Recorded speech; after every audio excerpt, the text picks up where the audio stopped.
مجھے اگر وزیر اعظم کی پیشکش ہوئی اور مکمل اختیارات ہوئے تو میں اس عہدے کو فوراً قبول کرتے ہوئے سب سے پہلے کیا کروں گا؟ سب سے پہلے میں کروں گا مزاروں کا خاتمہ. سب سے پہلے کیا کروں گا؟ مذہب عاملوں کی دکانیں بند. تعویذ گنڈوں کا چاہے دیوبندی ہو، چاہے بریلوی ہو، چاہے اہل حدیث ہو، چاہے بزرگ کا خلیفہ ہو، پابندی ہوگی. آئندہ کسی نے جن بھگانے کی کوشش کی تو دیکھو ہم کیا ہوتا ہے. عاملوں کا جتنی چاہے سارے تعویذ گنڈوں کی دکانیں بند کروں گا میں.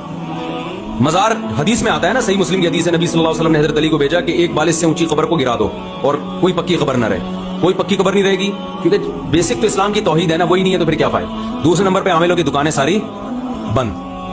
پابندی ہوگی. جیسے سعودی عرب میں پابندی ہے، وہاں روحانی ٹوپی ڈرامے نہیں چلتے. آپ کتنے بڑے خلیفے ہو، آپ بیٹھ جاؤ نا ٹھکانہ کھول کے، پولیس آئے گی اٹھا کے لے جائے گی، بولے چل وہاں جا کے کرنا. یہ پاکستان انڈیا کے کام ہے، یہ روحانی بیوقوف یہاں کوئی بیوقوف نہیں بنتا.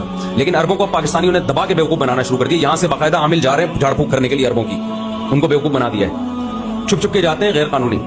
تیسرے نمبر پہ میں یہ وہ شادیوں والا کو ایجوکیشن سسٹم ختم کروں گا اور جتنے مالدار ہیں ان پر لازم ہوگا کہ 4 بیویاں رکھیں. اور جتنے کمارے چھڑے چھاٹ ہیں خلافت عثمانیہ میں، جیسے جب بھی کوئی کمارا نکاح کرتا تھا اس کو خلافت عثمانیہ میں آسان قسطوں پہ لون دیا جاتا تھا یا مدد کی جاتی تھی، تو نکاح کو ہم پروموٹ کریں گے. نکاح کو ہم پروموٹ کریں گے کہ جو چھڑا کرنا چاہتا ہے تو جو ہے وہ وغیرہ وغیرہ. اچھا، اس میں یہ ہوگا کہ جب سب 4 شادیاں کریں گے لڑکیاں مارکیٹ سے کیا ہو جائیں گی؟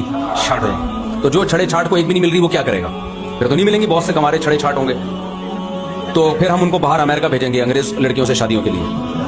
جاپان سے بھائی ہم دوسرے ملکوں سے مذاکرات کریں گے کہ بھائی ہمارے ہاں مالداروں نے 4 رکھ لی ہیں، یہ بیچارے غریب لوگ بیٹھے ہوئے، ان کو ایک بھی نہیں مل رہی. تو پھر جاپان سے کنٹینر بھر کے آئے گا،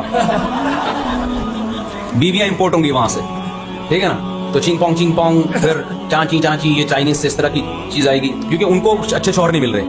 ان کے یہاں یہ بڑا مسئلہ ہے. ان لوگوں کے یہاں بھی مسئلہ ہے، گورا شادی بدی تھوڑی کرتا ہے. تو وہاں جو بھی پھر دھڑا دھڑ اسلام سے پھر سارے گورے کمارے رہ جائیں گے. پھر اسپیڈ نسل کس کی بڑھے گی؟ ہماری نسل بڑھے گی. پھر غوری آیا، وہ خاتم حسین رضوی نے کہا تھا نا کوئی قرضہ مانگے گا تو انہوں نے کہا میزائل آیا اور IMF کو سود نہیں دیں گے. یہ ایسی پیکیج ہے خواب و خیالوں کی باتیں. نہ ہم وزیر اعظم بنیں گے، نہ تم کم وقتوں کی کبھی شادی ہوگی.